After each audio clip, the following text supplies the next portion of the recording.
Ginawang 3 meters. Baka naman ganun ang project mo. Hindi ko po kayang sagutin, Mr. Chair, yung gawa po ng iba. Hindi, ikaw ang tinatanong ko. Na-example ko lang yung Mindoro. Baka Opo. ganun ang gagawin mo, may mali talaga. Hindi po, Mr. Chair, kami na lang po ang nag-a-absorb ng maliit na kita. Ibig po sabihin, Mr. Chair, kaysa wala kaming project, walang trabaho yung mga tauhan at empleyado namin, minabuti lang po namin na kumita na lang ng kahit na barya-barya lang. Kasabot na ho ninyo yung district engineer at regional director. Paano po? Pati yung COA, kasabot din ho ninyo. Magbubulag-bulagan na yung tatlong yun.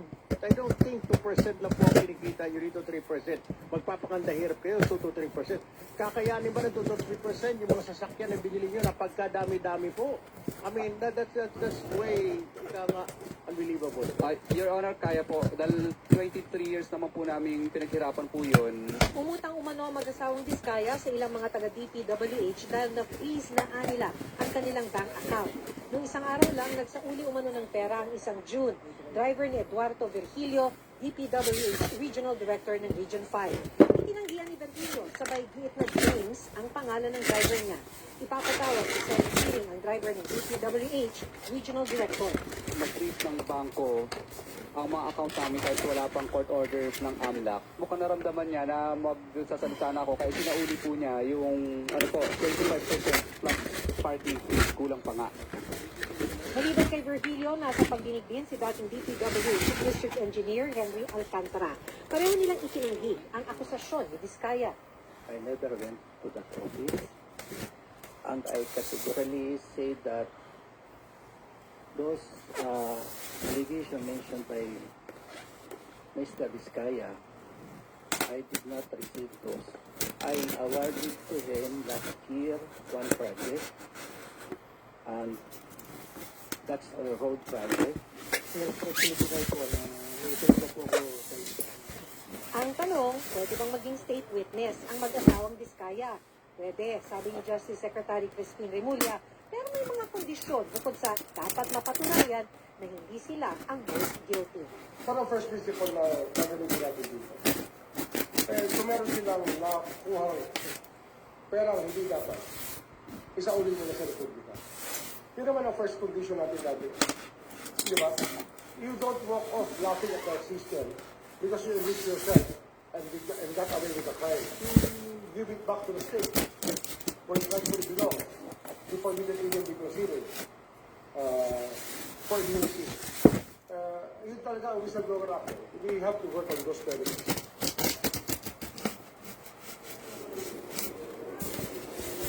Pagkatapos ng ginawa nilang pagbubunyag, humihingi naman ngayon ng tulong ang mag-asawang Diskaya para mabigyan naman daw ng proteksyon at seguridad ang kanilang pamilya. Maraming salamat sa iyo, Matthew Pulido. Marami naman pinabulaanan ni House Speaker Martin Romualdez at ang iba pang pinangalanan ng mga Diskaya ang pagtanggap o paghingi umano ng kickback kaugnay ng mga projects ng DPWH. Nakatutok si Darlene Kai.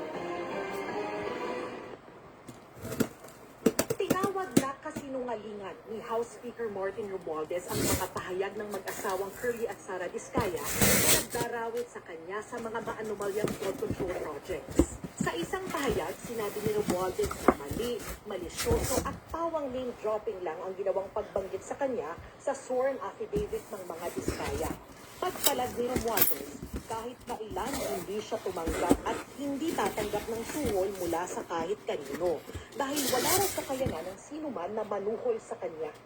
Kung may gumamit o ng abuso raw ng pangalan ni Romualdez para kumita, sila raw ang dapat managot. Halos 20 kasalukuyan at dating kongresista ang idinawit ng mag-asawang Diskaya na nanghihingi raw ng pera sa kanila na kondisyon para hindi maipit ang implementasyon ng mga kontrata. Nainis daw si Pasig Representative Roman Romulo sa pagbanggit sa kanyang pangalan.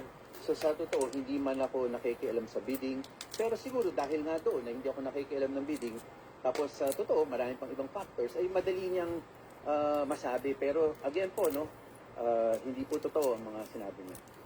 Ikinagulat naman ni Quezon City 6th District Representative Marivic Copilar ang pagkakabanggit sa kanyang pangalan. Kasi ni Anino, ni Sara, o ni Curly Diskaya, di ko nakita. I have never spoken to them. nor have I ever authorized or allowed any representative to deal with them. My office will launch an exhaustive investigation regarding this matter. I will also file a libel case against the Vizcaya so they may answer before the proper court of law for this deliberate action to destroy my reputation by deceiving the public. Tinawag naman ni Marikina 1st District Representative Marcy Teodoro na demolition job o panira raw sa kanya ang panatang ng mga Diskaya. Wala raw katotohanan ng mga ito dahil wala pa siya sa pwesto sa Kongreso nang mapunta sa mga Diskaya ang DPWH projects. Pinag-aaralan ni Teodoro ang pagsasampa ng mga reklamo laban sa mga Diskaya. Pinabulaanan din ni Quezon City 1st District Representative Arjo Atayde na nakinabang siya mula sa sinumang contractor. Kahit kailan, hindi raw siya nakipagtransaksyon sa kanila. Lilinisin daw niya ang kanyang pangalan at pananagutin ang mga nagpapakalat ng kasinungalingan. Mariinding itinanggi ni Romblon Representative Eliandro Jesus Madrona ang pahayag ng mga Diskaya. Wala raw siyang proyekto sa mga Diskaya kaya ano raw ang basihan ng mga pahayag nila. Nabalitaan daw niyang nag-bid si Diskaya para sa mga proyekto sa Romblon pero wala raw siyang alam at kinalaman sa pagbabayad sa mga sangkot na individual. Sabi naman ni San Jose del Monte Bulacan Mayor at dating Congresswoman Florida Robes, mangilabot naman daw ang kung sino man ang gumamit ng kanyang pangalan. Wala raw ghost project sa kanilang lungsod at maganda rin daw ang kanilang mga infrastruktura. Sasampahan daw ni Robes ng libel ang mga Diskaya. Itinanggi rin ni Laguna Representative Benji Agaraw ang pahayag ng mga Diskaya na humingi siya ng pera kapalit ng mga proyekto sa kanyang distrito sa Laguna. Kakasuhan daw niya ng libel at perjury ang mga ito. Mariin din daw na pinabulaan